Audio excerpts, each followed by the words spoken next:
Noong 2009, isang mag-asawang sina Randy at Mira Sarma ay nagkakilala sa pamamagitan ng isang ayos na kasunduan ng pamilya, isang tradisyon na laganap pa rin sa maraming pamilya sa lugar sa Mindanao ng Pilipinas.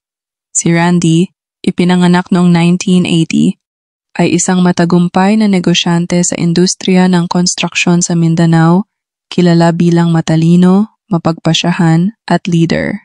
Samantala, si Mira, ipinanganak noong 1982, ay isang mahinahon at tradisyonal na babae na laging pinahahalagahan ang mga pagpapahalaga ng pamilya. Pero bago tayo magpatuloy, nais ko sanang humiling ng inyong suporta sa pamamagitan ng pag-like at pag-subscribe sa aking YouTube channel. Kung nais ninyo ng iba pang mga video tulad nito, malugod kong tinatanggap ang inyong suporta. Ang kanilang kasal ay hindi lamang pagsasama ng dalawang individual, kundi pati na rin ng kanilang mga pamilya na may magkatulad na pananaw sa buhay, relihiyon at kultura. Bagamat wala pang malalim na romansa noong una, naniniwala silang magbubunga ito ng respeto at pagmamahalan pagkatapos ng kasal, isang karaniwang pangyayari sa mga kasunduan sa Mindanao. Ang kasal nila ay isang marangyang okasyon na dinaluhan ng mga kaibigan, pamilya at kasamahan sa negosyo ni Randy. Si Mira naman sa kanyang tradisyonal na pulang kasuotan ay simbolo ng kagandahan at kabutihan, habang si Randy sa kanyang puti at gintong kasuotan ay nagpapakita ng maturity at kumpiyansa. Matapos ang kasal, naging mapayapa at masaya ang kanilang buhay. Noong 2011, nadagdagan ang kanilang kasiyahan nang ipinanganak ni Mira ang isang magandang anak na babae na pinangalanang Ana, na nangangahulugang isang uri lamang sumasalamin sa pagmamahal at pag-asa nila sa kanilang anak. Bagamat maayos ang kanilang buhay mag-asawa, unti-unting naging abala si Randy sa negosyo at madalas na naglalakbay para sa pagpapaunlad ng kumpanya. Sa simula, nauunawaan ni Mira ang mga paglalakbay ni Randy, ngunit habang tumatagal, nagsimula itong magdulot ng pagkabahala sa kanya. Pagkaraan ng ilang panahon, napansin ni Mira ang pagbabago sa ugali ng kanyang asawang si Randy. Mas madalas siyang wala sa bahay at kapag umuuwi, tila malayo ang kanyang isipan at pagod. Hindi na rin siya tulad ng dati na nagpapakita ng pagmamahal at pag-aalaga. Ang mga pag-uusap nila ay naging maikli at madahlang na napalitan ng mahahabang katahimikan na nagdulot ng kaba kay Mira. Isang malinaw na senyales ng pagbabago ay ang madalas na pagtanggap ni Randy ng mga tawag at mensahe sa kakaibang oras, kahit sa gabi. Kapag tumunog ang cellphone, mabilis siyang lumalabas para sagutin ito at umiiwas ng tingin kay Mira. Hindi na rin siya pinapayagang hawakan ang cellphone ni Randy o basahin ang mga mensahe na hindi naman nangyayari dati. Bagamat naguguluhan at nag-aalala si Mira, sinubukan niyang kumbinsihin ang sarili na marahil ay dulot lamang ito ng stress sa trabaho. Ngunit sa kalagitnaan ng 2015, biglang nagbago ang buhay ni Mira nang makatanggap siya ng tawag mula sa isang hindi kilalang numero. Ang babaeng nasa kabilang linya ay tinanong siya tungkol kay Randy sa isang napaka-intimate na tono. Ang higit na ikinagulat ni Mira ay nang tawagin ng babae si Randy bilang asawa. Dahil dito, nagsimulang magduda si Mira at sinimulang alamin ang katotohanan. Kinagabihan, habang tulog si Randy, sinilip ni Mira ang kanyang cellphone at nakita ang mga mensahe sa isang babaeng nagngangalang Ria. Puno ng lambingan at pagmamahalan ang mga mensahe na nagpapakita ng isang romantikong relasyon. Hindi rin niya mapigilan ang pagdududa dahil sa madalas na tawagan at mensahe ng dalawa. Sa mga sumunod na araw, lihim na inobserbahan ni Mira ang mga kilos ni Randy at napansin na tuwing bumabiyahe ito papuntang Cebu, mas madalas ang komunikasyon nila ni Ria. Dahil dito, naging mas malakas ang hinala ni Mira na may espesyal na ugnayan si Randy kay Ria. Hindi na kayang tiisin ni Mira ang sakit at pagdududa, kaya't nagpasya siyang maghukay pa ng mas malalim upang matuklasan ang buong katotohanan. Narinig ni Mira ang balita tungkol sa negosyo ni Randy sa Cebu, kaya't sinundan niya ito ng lihim. Doon, natuklasan niya sa mga kaibigan ni Randy ang hindi maikakailang katibayan ng pagtataksil. Hindi lang si Ria ang kalaguyo ni Randy, kundi siya pala ang ikalawang asawa nito. Lihim silang nagpakasal noong 2013 at may anak na rin sila. Ang katotohanang ito ay parang isang matinding dagok sa puso ni Mira. Naramdaman niyang gumuho ang mundo niya. Ang asawa niyang pinagkatiwalaan sa loob ng maraming taon ay hindi lang nagtaksil, kundi nagtayo rin ng ibang buhay kasama ang ibang babae sa ibang lugar. Sobrang sakit at galit ang naramdaman ni Mira. Ang bawat matatamis na sandali at pangako sa kanilang pagsasama ay naging kasinungalingan. Parang nabuhay siya sa isang magandang panaginip, ngunit nagising siya sa mapait na katotohanan. Alam niyang hindi na siya pwedeng manahimik. Kinailangan niyang harapin si Randy, ngunit alam din niyang kailangang maghanda siya para sa pagharap na iyon. Nag-ipon si Mira ng lahat ng ebidensya mula sa mga text, tawag at impormasyon tungkol sa lihim na kasal ni Randy kay Rhea. Nang bumalik si Randy noong August 15, 2015, ramdam niya ang kakaibang tensyon sa bahay. Hindi siya sinalubong ni Mira ng ngiti. Sa halip, seryosong naghihintay ito sa sala. Sinimulan ni Mira ang matagal na niyang inihahandang komprontasyon. Tinanong niya si Randy tungkol kay Rhea, ngunit sa unay pilit itong umiwas. Sinabi ni Randy na si Rhea ay kasamahan lang sa trabaho at walang espesyal sa kanila. Pero hindi na naniwala si Mira sa mga kasinungalingan. Ipinakita niya kay Randy ang mga ebidensyang nakalap niya, mga sweet na mensahe at tawag sa kalagitnaan ng gabi. Tinanggap ni Randy na wala na siyang lusot. Sinubukan niyang magdahilan, sinabing pagkakamali lang ang lahat at pansamantala lang ang relasyon kay Rhea. Pero para kay Mira, wala nang silbi ang mga salitang iyon. Buo na ang desisyon niyang tapusin ang pagsasama nila dahil wasak na ang tiwala at puso niya. Ang confrontation ni Mira at Randy ay mabilis na humantong sa isang mainit na pagtatalo. Hindi na napigilan ni Mira ang kanyang emosyon at galit nang sinumbatan si Randy dahil sa kanyang pagtataksil at pagkasira ng kanilang buhay na magkasama. Sa gitna ng mga luha, sumigaw si Mira, "Pinagtaksilan mo ako. Lahat ng tiwala ko ibinigay ko sa'yo pero ganito mo ako sinusuklian."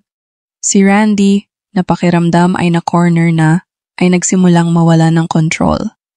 Naramdaman niyang nanganganib siya, hindi lang dahil sa galit ni Mira kundi pati sa mga maaaring mangyari kapag inihayag nito ang katotohanan sa kanilang pamilya at mga kaibigan.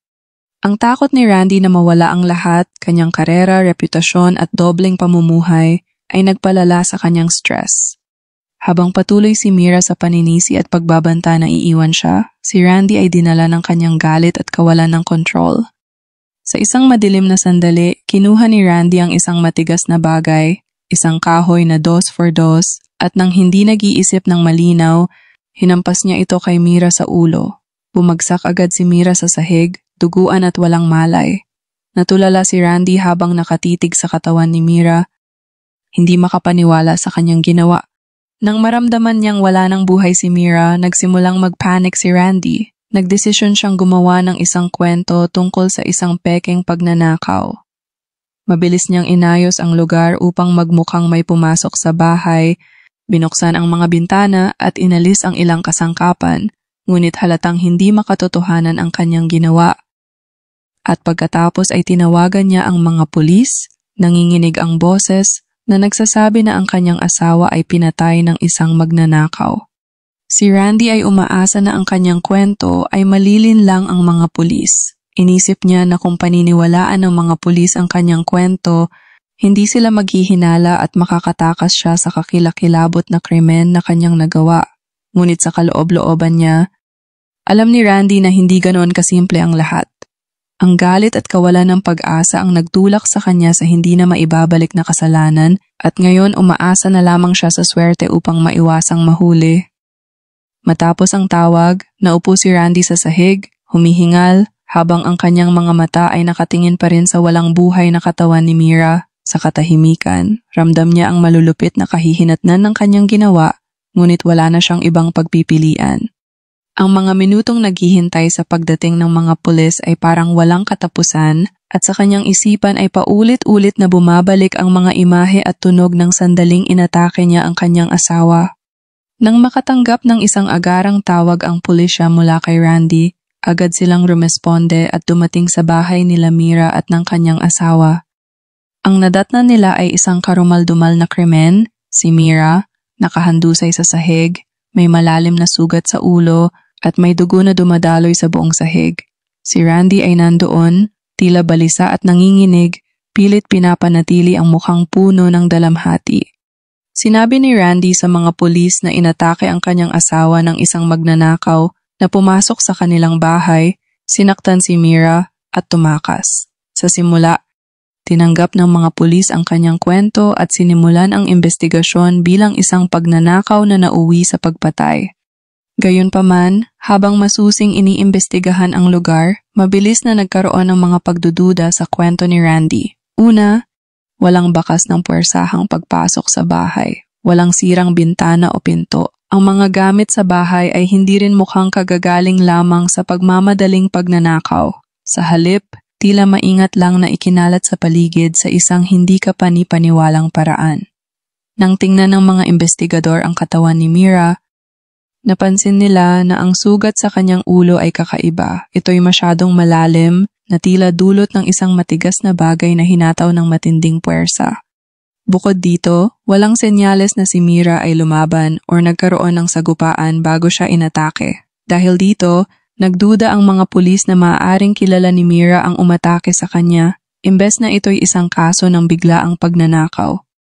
Nang muling tanungin si Randy, iginiit niya ang kanyang kwento na nang siya'y bumalik ng bahay, nakita niyang bukas ang mga bintana, magulo ang mga gamit at si Mira ay nakahandusay sa sahig na may matinding sugat sa ulo. Sinabi niya na hindi niya alam kung sino ang may sala at hindi niya maintindihan kung bakit napaka-brutal ng pag-atake kay Mira. Ngunit habang tumatagal ang investigasyon, napansin ng mga pulis na tila masyadong kalmado si Randy para sa isang lalaking nawalan ng asawa sa ganitong karumal-dumal na paraan. Kahit na pilit niyang ipinapakita na siya'y nagdadalamhati, ang kanyang mukha ay walang bakas ng takot o sakit na inaasahan mula sa isang asawang dumaan sa ganitong kalunos-lunos na pangyayari. Dahil dito pinalawak ng mga pulis ang kanilang investigasyon, kinausap nila ang mga kapitbahay ni Mira at Randy upang malaman kung may nakapansin o nakarinig ng anumang kakaiba noong gabing iyon. Maraming kapitbahay ang nagsabing narinig nila ang pagtatalo mula sa bahay ng mag-asawa noong gabing iyon, ngunit wala silang narinig na mga tunog ng puwersahang pagpasok o presensya ng ibang tao. Ito ang mas lalong nagpaniwala sa mga pulis na ang kwento ni Randy ukol sa pagnanakaw ay hindi totoo. Sinuri ng mga pulis ang mga cellphone ni Randy at Mira at ito ang naging punto ng pagbabago sa investigasyon. Nang tiningnan nila ang mga tawag at mensahe sa cellphone ni Randy, natuklasan nila ang mga palitan ng mensahe sa pagitan niya at isang babaeng nagngangalang Ria. Ang mga mensahe ay hindi lamang tungkol sa negosyo, kundi naglalaman din ng emosyonal na mga salita at mga pangako tungkol sa hinaharap. Marami ring mahahabang tawag sa pagitan ni Randy at Ria sa mga oras na sinasabi ni Randy kay Mira na abala siya sa trabaho. Dahil dito, nagduda ang mga pulis sa tunay na motibo ni Randy. Pinalawak ng mga pulis ang investigasyon sa relasyon ni Randy at Ria at nalaman nilang hindi lamang ito isang simpleng pagtataksil. Nang siyasatin nila ang mga impormasyon kung saan madalas magtungo si Randy para sa trabaho, nakumpirma nila na lihim siyang ikinasal kay Ria noong 2013 nang hindi alam ni Mira. Mas nakagugulat pa, natuklasan din nilang may anak na sina Randy at Ria, bagay na hindi nalaman ni Mira.